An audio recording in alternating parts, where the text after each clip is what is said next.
အနူဒီမှာရဲတွေအနောင်းနဲ့လိုက်နေကြပြီဒီမှာမီးနေဖြစ်လို့ဒီမှာသူတို့ပြောလိုက်တယ်အမေရုတ်တရက်ကြီးဟိုမီးဘူချောင်းမှာသူလဲကြနေရဲ့လို့သူတို့ပြောလိုက်တယ်နဲ့သူတို့နောက်ကနေလိုက်နေကြပြီဒီမှာတကယ်ပါဆိုနေမှာပဲ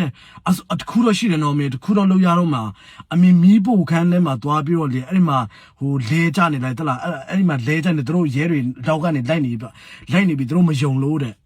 နော်တရုတ်ဆောင်ပေးလိုက်တော့လဲကြနေလိုက်တော့နော်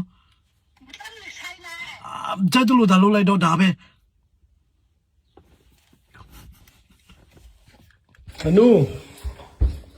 အနူ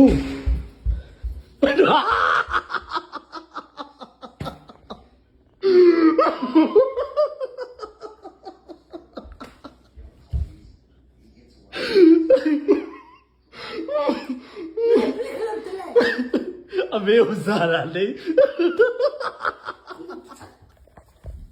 အမေတို့